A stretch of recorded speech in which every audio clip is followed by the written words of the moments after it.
بسم اللہ الرحمن الرحیم۔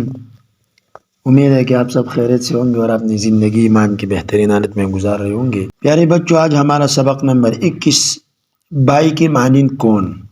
مانند مانا بمثل یا جیسا۔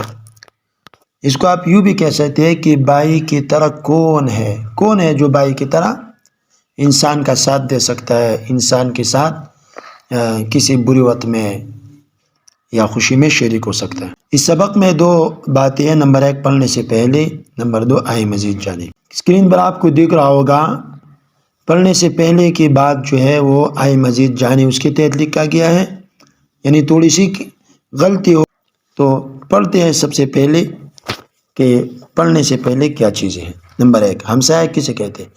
ہمسایہ پڑوسی کو کہتے ہیں جو ہمارے برابر میں آگے پیچھے جو رہتا ہے اس کو کہتے ہیں۔ لفظ ہمسایہ سن کر آپ کے ذہن میں سب سے پہلے کیا خیال آتا ہے؟ یہ لفظ سنتے ہی ہمارے خیال میں ہمارے پڑوس کے لوگوں کا خیال آتا ہے، چاہے دائیں طرف ہو بائیں طرف ہو، ہم اسی کے بارے میں فوراً سوچنے لگتے ہیں۔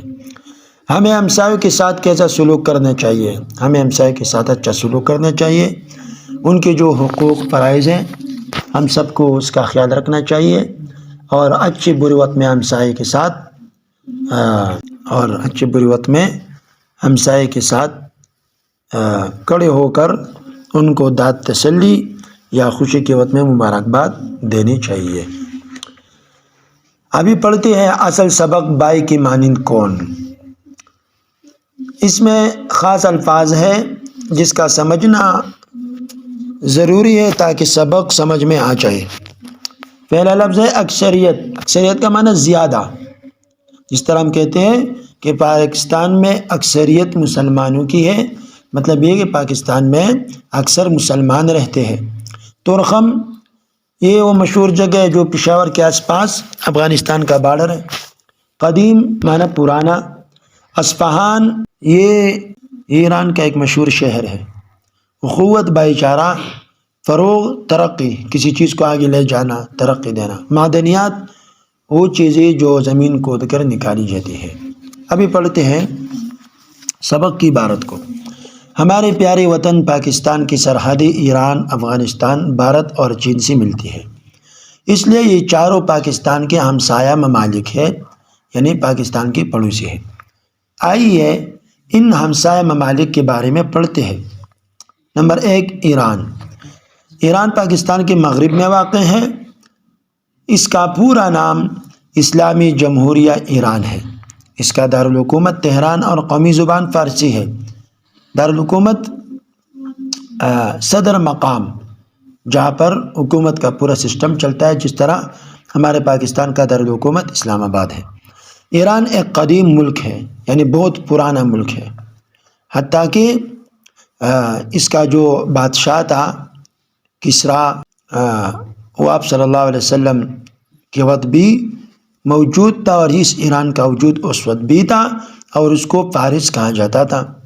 اس کا پرانا نام فارس ہے، یعنی پرانا نام فارس ہے، اور یہ بھی ایران، یعنی ایران بھی ایک مضبوط سلطنت تھی۔ اس وقت بھی اس کا بہت بڑا نام تھا، یعنی دنیا کی سپر پاور میں شامل تھا۔ اصفہان، قم، شیراز اور مشہد اس کے قدیم اور مشہور شہر ہیں۔ اصفہان کو اس کی خوبصورتی کی وجہ سے نصف جہان یعنی آدھی دنیا بھی کہتے ہیں۔ ایران تیل اور دیگر معدنیات سے مالا مال ہے۔ ایران میں تیل بہت زیادہ ہے، اس طرح اور بھی بہت ساری وہ چیزیں ہیں جو زمین سے نکالی جاتی ہے۔ یہ اپنی فنون، مثلا مصوری، تصویر بنانا، اور دوسرا یہ کہ اس طرح مٹی سے تصویروں کو بنانا وغیرہ، نقش و نگاری میں مشہور ہے۔ شاعری اور ادب کی وجہ سے خاص شہرت رکھتا ہے۔ پاکستان اور ایران کے آپس میں گہرے برادرانہ تعلقات ہیں، یعنی بھائی جیسے تعلقات ہیں، اور وہ بھائی جو انتہائی گہرائی میں تعلقات رکھتے ہو اور بہت گہرائی میں اپنے ایک دوسرے کو سپورٹ کرتے ہو۔ دونوں ملکوں کے عوام مشکل وقت میں ایک دوسرے کا ساتھ دیتے ہیں۔ نمبر 2، افغانستان۔ پاکستان کے شمال مغرب میں افغانستان واقع ہے۔ افغانستان آبادی کے لحاظ سے مسلم اکثریت کا ملک ہے۔ مطلب یہ کہ افغانستان میں جو لوگ آباد ہیں اور اس میں اکثریت مسلمان آباد ہے، اکثر مسلمان افغانستان میں رہتے ہیں۔ اس کا دارالحکومت کابل ہے۔ افغانستان کے ساتھ کوئی ملحقہ سمندر نہیں ہے، اس لیے اس کی بیرونی تجارت پاکستان کے علاقوں چمن اور تورخم کے راستوں سے ہوتی ہے۔ مطلب یہ کہ افغانستان میں کوئی ایک ایسی سمندر نہیں پائی جاتی جس کے ذریعے سے افغانستان اپنا کاروبار اور تجارت کر سکے۔ افغانستان جب بھی تجارت کرتی ہے تو پاکستان کے راستے سے ہی کرتی ہے بیرون ممالک کے ساتھ۔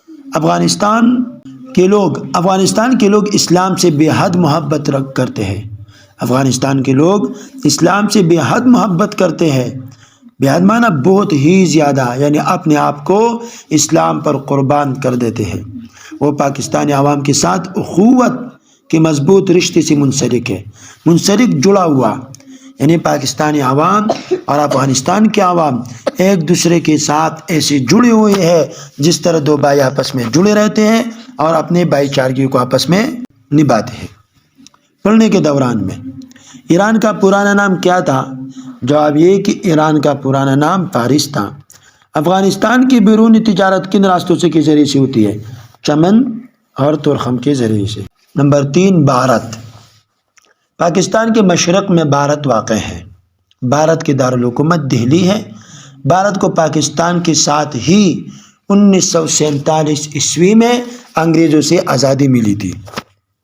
بھارت میں کئی نسلوں اور قوموں کے لوگ آباد ہیں۔ بھارت آبادی کے لحاظ سے دنیا کا دوسرا بڑا ملک ہے۔ یہاں زیادہ تر آبادی ہندوؤں کی ہے، لیکن مسلمان اور سکھ بھی بڑی تعداد میں آباد ہے۔ سمجھ میں آ گئی بات؟ یعنی بھارت میں بہت زیادہ نسلیں اور بہت زیادہ قومیں آباد ہیں، جس میں ہندو اکثریت ہے، اسی طرح مسلمان بھی تقریباً 30-31 کروڑ کے لگ بھگ ہے، اور سکھ بھی بڑی تعداد میں وہاں پر آباد ہے۔ چین پاکستان کے شمالی مشرق میں واقع ہے۔ اس کا پورا نام عوامی جمہوریہ چین ہے۔ چین کا دارالحکومت بیجنگ ہے۔ چین آبادی کے لحاظ سے دنیا کا سب سے بڑا ملک ہے۔ چینی لوگ بہت محنتی اور جفاکش ہے، یعنی انتہائی محنت کرنے والے لوگ ہیں۔ جو بھی کام، جو بھی چیز میسر ہو اسی کو اپنا کر، قناعت سمجھ کر اسی میں خوش اور مگن رہتے۔ انہوں نے اپنی محنت کی بدولت تھوڑے عرصے میں بہت زیادہ ترقی کی ہے۔ چین میں بدھ مت کے ماننے والوں کی اکثریت ہے، تاہم صوبہ سنکیانگ مسلمانوں کی اکثریت ہے۔ چین کے ساتھ پاکستان کے تعلقات بہت دوستانہ ہیں۔ چین نے ہر مشکل وقت میں پاکستان کا ساتھ دیا ہے۔ شاہراہ ریشم پاکستان اور چین کو آپس میں ملاتی ہے۔ اس کے بدولت دونوں ممالک کے درمیان تجارت کو فروغ ملا ہے۔ پاکستان اور چین کی دوستی کی ایک بڑی مثال سی پیک کا منصوبہ ہے۔ منصوبے کی تکمیل پر پاکستان میں روزگار کے مواقع پیدا ہوں گے اور ترقی کے نئے راستے کھلیں گے۔ مشہور مقولہ ہے کہ ہمسایہ ماں جیسا ہوتا ہے، یعنی ہمسایہ بھائی کے مانند ہوتا ہے۔ اگر دنیا کے تمام ممالک اس حقیقت کو سمجھ جائے تو یہ دنیا جنت کا نمونہ بن جائے۔ ہم نے جانا پاکستان کے ہمسایہ ممالک 4 ہیں: ایران، چین، افغانستان اور بھارت۔ پاکستان کے مغرب میں ایران، شمالی مغرب میں افغانستان، مشرق میں بھارت اور شمالی مشرق میں چین واقع ہے۔